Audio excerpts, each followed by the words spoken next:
嗨，大家好，今天的影片非常特别，因为呢，今天我要开箱一个我从虾皮上面买到的东西，就是它这个150块钱的蓝牙耳机。所以呢，我今天就要来开箱看看它一个150块钱的耳机，它到底能不能听，能不能使用，它到底长什么样子，到底值不值得你买？那我们现在就开始吧。好，首先它的包装盒真的非常的简单，它就是长相这样子，然后呢，它的盒装真的有点破烂，你知道吗？因为呢，当初我买它的时候，它送来的时候，它外面就只有包了一个就是快递的袋子，就是完全没有任何保护的措施，就直接这样子整个包过来寄给我，所以呢，它那个盒子上面都压的就是整个是烂烂的。好，那没关系，反正它才150块钱嘛，那我们就来看一下它里面到底长什么样子好了。那我现在把它打开。啊，我真的有点紧张哎，因为里面长这样。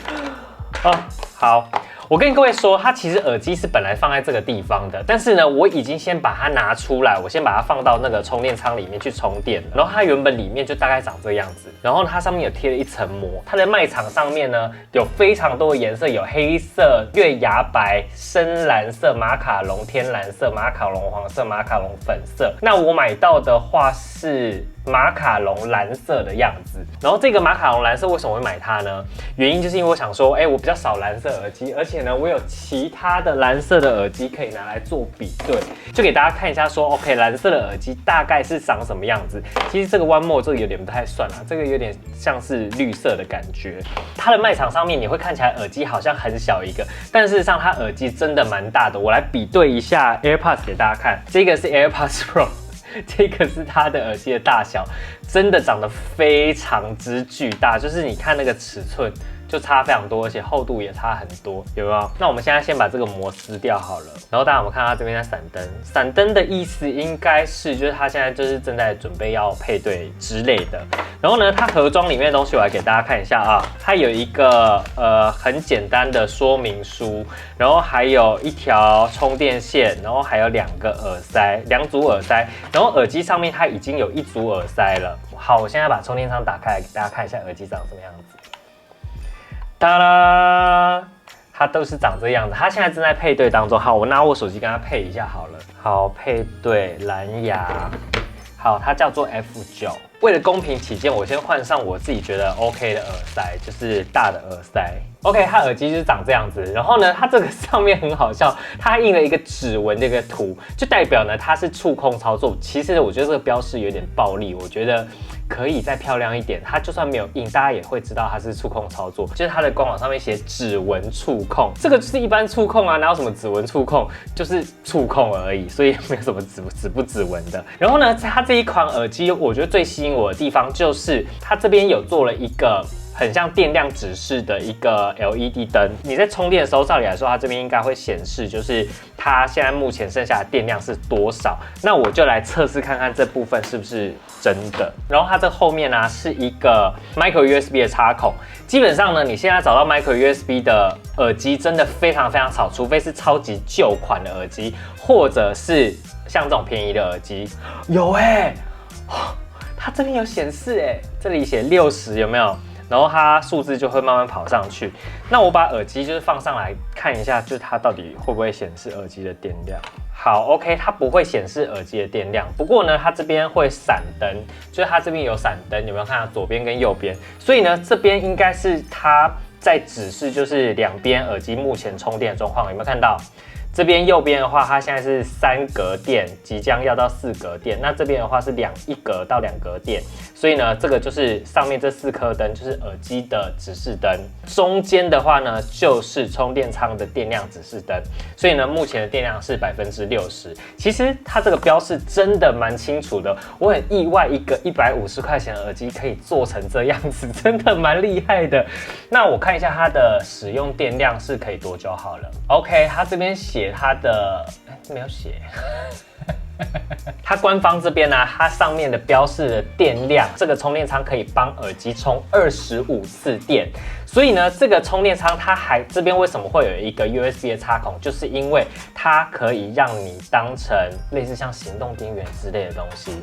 但是呢，它上面标18650 18650的锂电池，不可能。这个里面绝对不可能有1万多，不可能。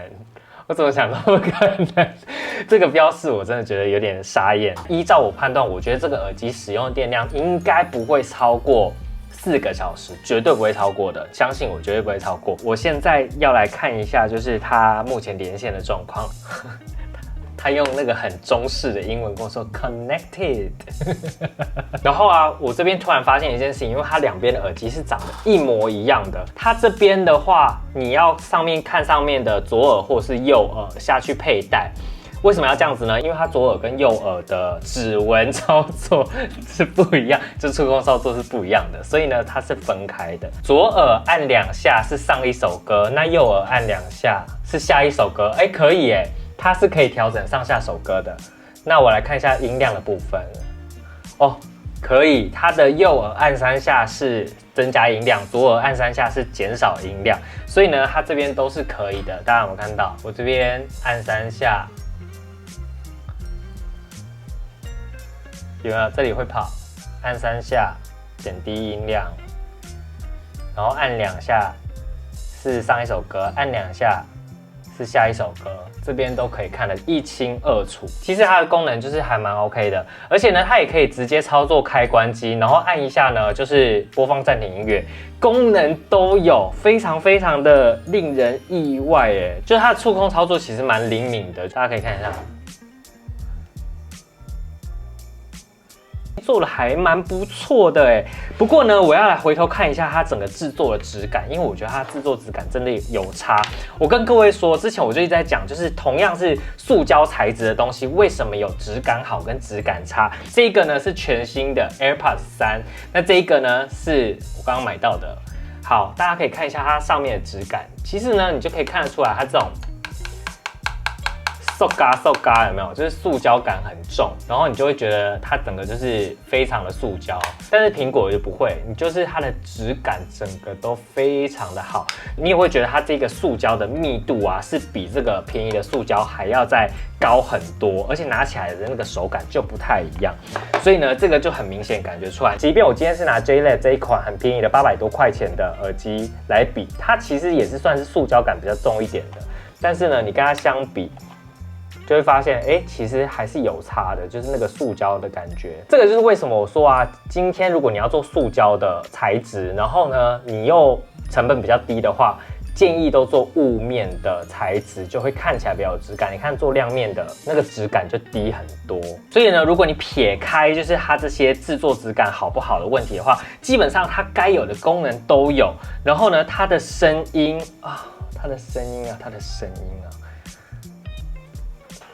好，基本上呢，它的声音我觉得完完全全超过150块钱的价格。如果你说它有300-500块的价值，我是相信的。我绝对不会相信它是150块钱的耳机，因为它的声音品质听起来还不会太差。就是呢，该有的东西都有。不过呢，这个耳塞我真的很讨厌，是这种圆形的耳塞，就戴起来那个耳道的紧密程度就是没有很高。所以呢，这个东西的话，你可以就是再去换自己喜欢的耳塞。好，那现在我来测试一下它的收音表现到底如何好了。好，现在大家听到声音呢，就是由我相机的麦克风所收到的声音。那我现在把声音切换到这一副150块钱的耳机上面，大家听看看。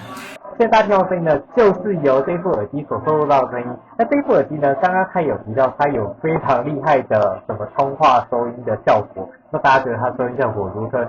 那另外呢，在它官网这边有非常详细的一个说明。其实我觉得这个还蛮不错的，因为呢，它上面有写说，如果只有听到单耳，就是另外一只耳机没有声音的话，他说请把它恢复成原厂操作，就是重置，然后把蓝牙删掉，就是全部重新连过一次，应该就可以修正这个问题了。基本上呢，蓝牙耳机大多数你如果有碰到，比方说一耳连不上，或是很常断线的问题，都可以透过重置耳机来做一些解决，就有点类似像你把电脑重开机，就可以修正一些 bug 是一样的意思。所以呢，耳机其实也是有这个机制的，所以它这边有教你说如何重置耳机，然后它的页页面也写得很清楚。这一点呢，我必须要给它一个很高的评价，因为呢，大多数的耳机它都不会告诉你说，你耳机买回去应该要怎么重置。但是也有可能是因为它很便宜，很常出问题，所以呢，他就直接把那个就是如何操作的东西写在上面，就省得他自己麻烦。然后呢，再来产品资讯的部分，我觉得蛮有趣的。他这边写了，他配件送了一个大容量的充电仓，然后呢还送了耳机的充电线，还有矽胶套3组，他把它全部都分开写，而且呢，他把必备要附上去的东西都写。配件是用送的，这个真的是卖给不懂的人哎。我觉得买到人都会觉得不错，因为150块真的很便宜耶。你去哪里夜市买也很难买到150块钱的耳机。所以呢，你看哦，它这样子都还有赚钱哦，就代表耳机的利润有多高。这一副呢，我猜它的进货成本大概就是只有几十块而已。这就是为什么现在那么多人在做耳机，就是这个意思。因为耳机的利润很高。好，它这边的产品特色啊，我来跟各位说一下好了。智能降噪，享有高清通话。他说他有通话降噪，这个刚刚大家有看到前面的那个，就是前面的测试，他有吗？各位自己留言告诉我。好，蓝牙5.0的芯片稳定传输不间断。可以唤醒 Siri， 然后单双耳模式可以做使用。好了，它其实算是蛮老实的，但是呢，他说他有享受8D Hi-Fi 环绕立体声，毫不马虎。这个我肯定是没有。什么叫做8D Hi-Fi 环绕立体声啦？哦哟。